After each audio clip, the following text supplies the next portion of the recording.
pemerintah terus mendorong kredit usaha rakyat dan diantaranya ada kredit di bawah 10 juta super mikro.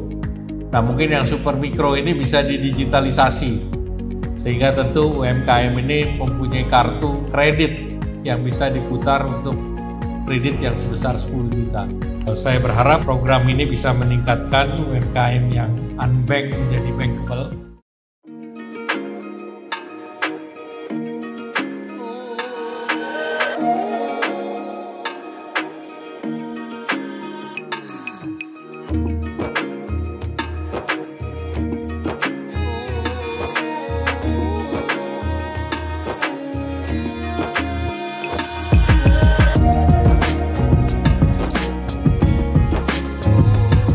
Bismillahirrahmanirrahim. Assalamualaikum warahmatullahi wabarakatuh. Terima kasih ya yang pertama-tama ini untuk teman-teman dari Muslim Choice ya yang sudah bersilaturahim ke kita.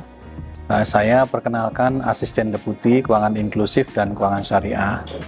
Sehari-hari bekerja di kantor Menko Perekonomian di Sekretariat Dewan Nasional Keuangan Inklusif. Nah, mungkin teman-teman saya perkenalkan dulu ya, apa itu Dewan Nasional Keuangan Inklusif. Dewan Nasional Keuangan Inklusif adalah suatu dewan nasional yang dibentuk oleh payung hukum berupa Perpres ya 114 tahun 2020. Nah, di situ anggota dari Dewan Nasional Keuangan Inklusif itu terdiri dari sekitar 27 kementerian lembaga dan ketua dewannya adalah Bapak Presiden. Nah, sementara ketua hariannya adalah Pak Menko Perekonomian. Nah, apa tugas daripada Dewan Nasional Keuangan Inklusif, dan kebetulan kami di sekretariatnya adalah mengawal bagaimana masyarakat ya, terutama yang usia dari 15 tahun ke atas, yang masyarakat dewasa ya, untuk bisa terakses kepada lembaga keuangan yang formal. Nah, kenapa ini penting? Karena pada saat masyarakat itu mengakses lembaga keuangan yang ilegal, tentu pertama tingkat bunganya sangat tinggi ya, dan masyarakat bisa menjadi korban. Nah, oleh karena itu kita punya beberapa program prioritas ya, yang antara lain yang pertama itu adalah program edukasi. Kita memberikan pemahaman kepada masyarakat ya melalui berbagai pelatihan-pelatihan, sosialisasi, edukasi terkait dengan lembaga keuangan, baik itu perbankan, non-perbankan, fintech maupun jasa pembayaran. Nah, yang kedua adalah kita melakukan beberapa program pemberdayaan masyarakat, khususnya klaster UMKM. Agar apa? Agar masyarakat ini kalau pendekatannya klaster itu tidak one on one, tapi satu kali masuk itu sudah kita bisa mendapatkan sekitar ratusan ya di dalam satu klaster tersebut, sehingga itu terjadi efisiensi. Nah, yang ketiga adalah kita melalui program keagenan, baik itu keagenan yang berupa namanya Laku Pandai ya dari lembaga keuangan maupun LKD ini dari jasa pembayaran. Nah, kenapa begitu? Karena tidak semua daerah itu terjangkau dengan layanan kantor perbankan ya atau lembaga keuangan non-bank. Oleh karena itu kita mendorong peran daripada keagenan ini supaya itu bisa menjangkau ke daerah-daerah pedesaan. Yang keempat adalah bagaimana kita mendorong program pemerintah, terutama yang pembiayaan baik itu ukur maupun UMI ya, maupun yang bersifat sosial, itu sampai kepada masyarakat ya dengan menggunakan sistem cashless, tidak langsung uang tunai, karena kalau dengan uang tunai itu rawan terhadap hal-hal yang sifatnya tidak good governance. Yang kelima adalah kita melakukan perlindungan konsumen dengan melakukan berbagai macam kegiatan yang sifatnya masif melalui berbagai media agar masyarakat bisa membedakan mana lembaga keuangan yang legal dan mana yang ilegal. Yang keenam adalah kita berusaha untuk menyempurnakan berbagai regulasi agar sumbatan-sumbatan di dalam pelayanan ya terhadap lembaga keuangan formal ini itu mengalami kendala. Dan yang ketujuh adalah kita melalui berbagai kegiatan backbone, yaitu teknologi informasi dalam rangka mendukung keuangan inklusif. Nah, semuanya ini difasilitasi oleh Sekretariat Dewan Nasional Keuangan Inklusif yang dimana kami sehari-hari melaksanakan pekerjaan tersebut gitu. Apa yang menjadi segmen prioritas dari kegiatan tersebut? Yang pertama adalah segmen bagi pemuda. Kita tahu bahwa teman-teman pemuda itu adalah mayoritas dalam struktur demografi kita. Nah, oleh karena itu ini menjadi prioritas. Yang kedua, ibu-ibu ya atau perempuan. Yang ketiga, teman-teman pelajar. Yang keempat adalah usaha mikro kecil, dan ada beberapa yang kelompok masyarakat lintas sektor ya, seperti teman-teman kita di pesantren ya, kemudian masyarakat di daerah tertinggal, dan wabil khusus lagi masyarakat di pedesaan. Nah, teman-teman semua ya, kita dari Bapak Presiden itu ada target di tahun 2024 itu mencapai 90% dari masyarakat dewasa itu bisa terakses ke lembaga keuangan formal. Nah, karena ini mandatori, alhamdulillah setiap tahunnya sudah kita on track ya. Di tahun 2022 kita sudah mencapai 85,1, dan tahun ini insya Allah kita menuju kepada 88%, dan tahun depan mudah-mudahan mohon doanya 90% bisa tercapai. Nah, dalam kita mengembangkan keuangan inklusif itu ada dua mata ya. Yang pertama keuangan umum, yang kedua keuangan syariah. Nah, di keuangan syariah ini adalah memang ada kebutuhan di dalam masyarakat Indonesia terkait dengan keuangan syariah.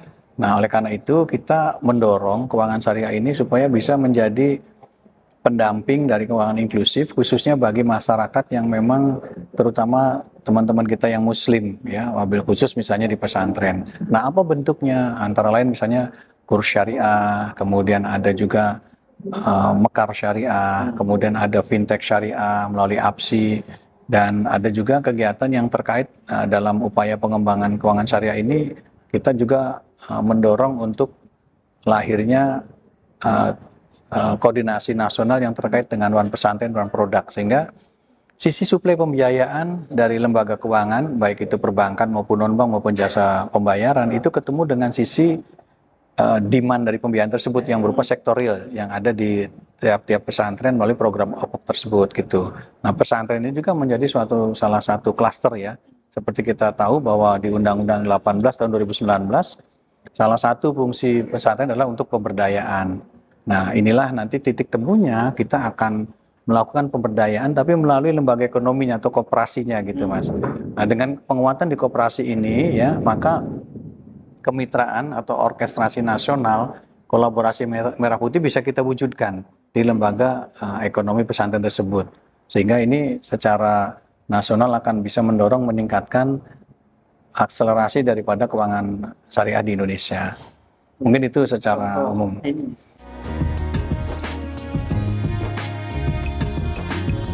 Oke, baik.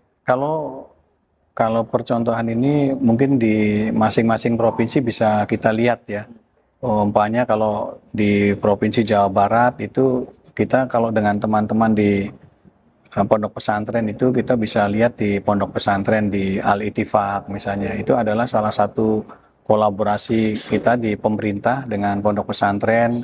Kemudian ada juga yang dengan teman-teman di komunitas muslimat ya, kemudian teman-teman kita yang ada di Aisyah ya, seperti kalau yang muslimat itu mungkin kita bekerja sama dengan, karena muslimat ini sangat masif di Jawa Timur, kita bekerja sama dengan koperasi namanya Koperasi Anisa. Nah, Anisa ini teman-teman muslimat di sana ya. Kemudian yang dengan teman-teman Aisyah itu kita laksanakan di Jawa Barat gitu ya. Nah, itu. Kalau di pesantren Al-Ittifaq itu apa? Ya, jadi ada klaster pengembangan ekonomi pesantren yang hulu dan hilir. Jadi hulunya mulai dari katakan lembaga koperasinya ya kan, ada pendampingan, kemudian ada pembiayaan, kemudian juga ada terkait dengan unit layanan keuangannya, kemudian ada masyarakat di sekitarnya sebagai supplier ke lembaga koperasinya, dan koperasi pesantren ini kemudian dijadikan sebagai pengepul daripada off-taker gitu. Dengan itu pemasarnya juga bisa melalui digital.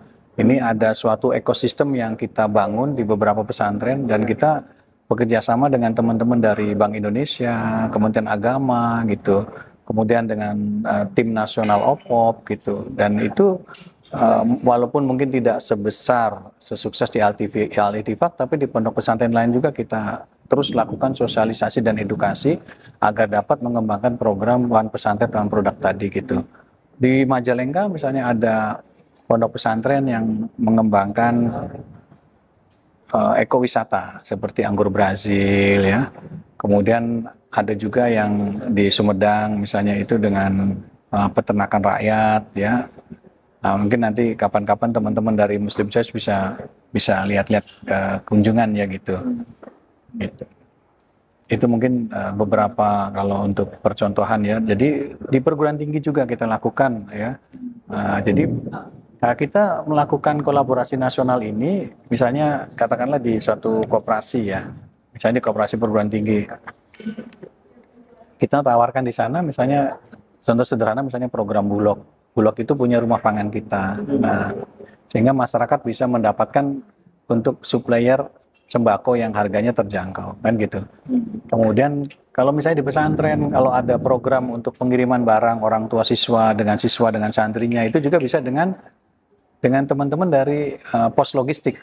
Nah, pos logistik ini bisa mengirimkan barang antara orang tua dengan anak-anak. Nah, begitu juga misalnya kita bisa tawarkan dengan teman-teman di sana sebagai agen laku pandai, agen nabung emas gitu. Nah, ini yang bisa kita kembangkan ya. Jadi program ini bisa berjalan secara bisnis sebagai underline daripada pemberdayaan. Jadi tidak semata-mata pondok pesantren ini katakanlah hanya kita dorong untuk kegiatan yang sifatnya charity, tapi itu betul-betul ada program yang berkelanjutan, gitu guys.